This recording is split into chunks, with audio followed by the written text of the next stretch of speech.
여러분 안녕하십니까, 강신일 변호사입니다. 자, 무안공항에서 이제 사고가 났습니다. 그런데 이게 여러 가지 복합적인 이유가 있겠습니다만은 지금 무안공항이 원래가 정치적인 논리로 건설이 됐다라는 얘기가 나오고 있습니다.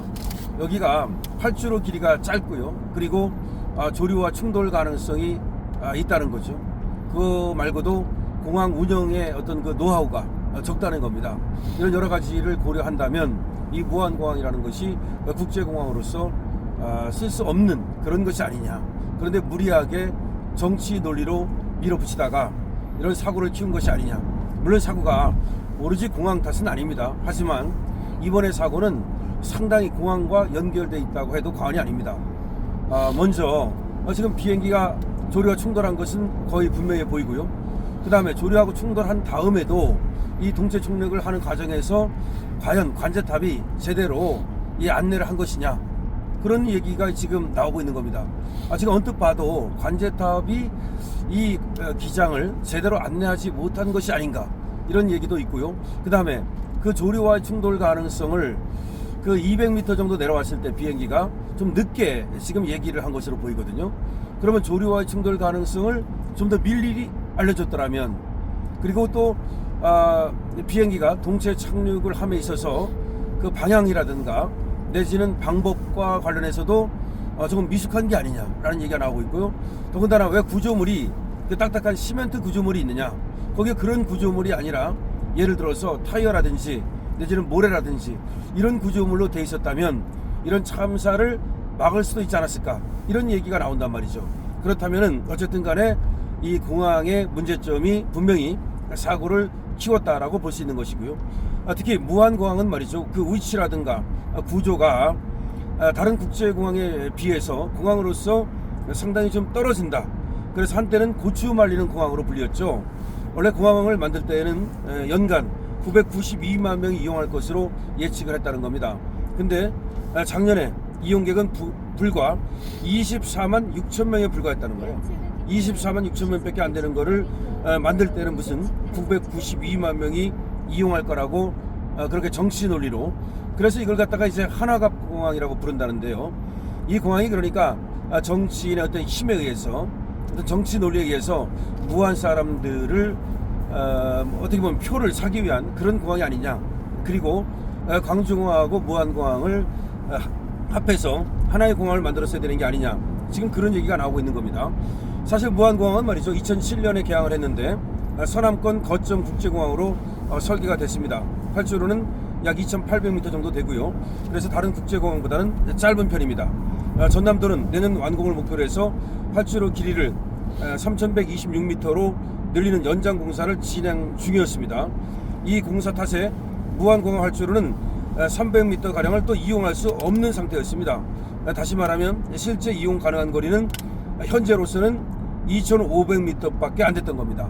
그러니까 2,500m 밖에 안 됐고 300m는 쓸 수가 없는 상태였고, 그 다음에 이제 공사를 해서 늘려봤자 3,126m 되는데 다른 공항에 비해서 활주로 길이가 짧다는 것이죠. 활주로는 말이죠, 비행기가 안전한 이착륙을 위해서는 가장 중요한 것인데요. 보통 활주로 길이는 3km를 넘는답니다. 그래야만 국제공항으로서의 어떤 그런 격이 맞는다는 거죠. 인천국제공항은 3km가 훨씬 넘죠. 3,750m. 김포국제공항은 3,600m. 김해국제공항은 3,200m. 제주국제공항도 3,200m. 그래서 무안공항은 그에 비하면 활주로 길이가 짧다는 것이고요. 미국이나 JFK, 프랑스, 샤를 드골, 그 다음에 도쿄, 나리타 등 주요 국제공항 활주로는 4km가 넘는 것도 많답니다. 무안공항에서 400톤이 넘는 항공기 운항이 제한된 것도 활주로 길이가 짧기 때문이라는 거죠. 자, 그래서 무안공항은 이와 같이 활주로 길이에 문제가 있다는 얘기고요. 그 다음에 또 항공업계 전문가들은 이 활주로 길이에 대해서 이것이 제동력을 높이는 데 큰 역할을 한다. 즉 활주로가 일단은 길고 봐야 된다. 항공기가 바퀴 대신 동체 착륙을 시도하던 중에 지금 속도를 줄이지 못하고 활주로 끝 분덕 등에 부딪힌 것과 관련해서는 지금 3km에 미치지 못하는 활주로 길이는 평상시에는 이착륙 상황에서는 문제가 없다. 하지만 동체 착륙 같은 비상시에는 문제가 될 수 있다라고 얘기를 하고 있습니다. 그리고 김민규 한국항공대 비행교육원 원장은 사고의 주요 원인을 활주로 탓으로만 돌리긴 어렵다. 하지만 어차피 사고가 벌어진 이상 활주로가 영향을 미친 것은 사실 아니냐, 이렇게 얘기를 하고 있습니다. 그렇죠. 만약에 여기서 활주로가 한참 더 길었더라면, 그리고 끝에 콘크리트 구조물이 아니고 뭔가 좀 연착륙할 수 있는 그런 타이어라든가 모래라든가 이런 것들이 있었다면 이와 같이 비행기가 폭파되고 수많은 사람이 죽는 것은 막을 수 있었을 것으로 보입니다.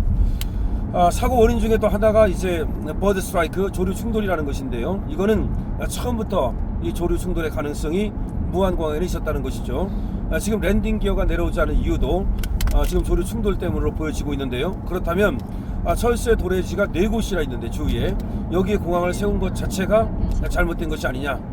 지금 무안군 현경면 그리고 운남면에는 약 1만 2천 마리의 철새가 있답니다. 12,000마리죠. 그래서 여기 무안 갯벌 습지 보호구역 등이 있어서 철새가 중간 기착지 역할을 하는 곳이랍니다. 그런 여러 가지를 고려한다면 버드 스트라이크의 가능성은 굉장히 있었는데 여기에다가 공항을 세웠다는 자체가 뭔가 잘못된 것이 아니냐. 그 다음에 공항을 세웠다 하더라도 레이저나 깃발 또는 LED 조명 등을 이용해서 조류 충돌을 최소화하는 그런 대응책을 제시했어야 되는데 그런 것이 제대로 안 됐다는 점도 문제가 있다라고 얘기를 하고 있습니다.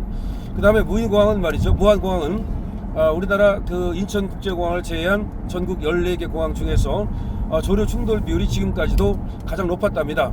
2019년부터 올해 8월까지 무안공항에는 여객, 화물선을 다 합쳐가지고 항공기 총 1만 1,004편이 오갔는데 이 중에서 조류와 충돌한 것이 10건에 이른답니다. 이거는 상당히 비율이 높다는 것이죠.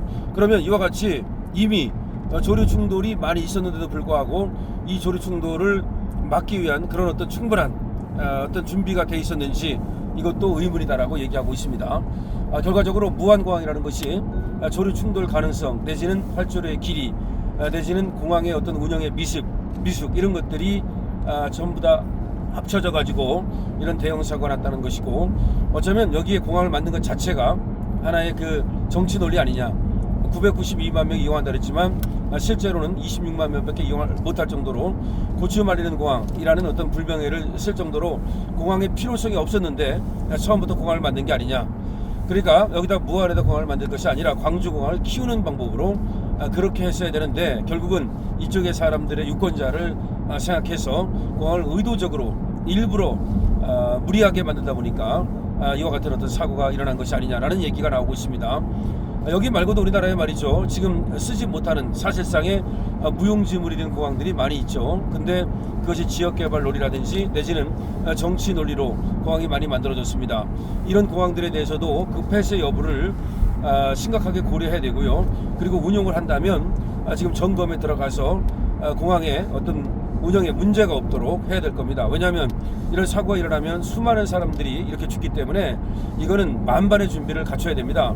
돈이 들더라도 해야 되고요. 만약에 필요 없다면 과감하게 폐쇄하고요. 그리고 쓰려면은 과감하게 투자를 해서 공항다운 공항을 만들어야 된다라는 말씀을 드리겠습니다. 자, 무안공항에 지금 이 사태와 관련해서 사고와 관련해서 지금 조선일보가 보도한 걸 말씀드렸는데요. 처음부터 하나갑공항이라고 불렸다. 이 얘기는 공항의 필요성이 과연 있었느냐, 하나갑이가 정치 논리로 만든 거냐, 이런 문제입니다. 자, 많이 공유해 주시고요. 구독 부탁드립니다. 강신업 TV입니다.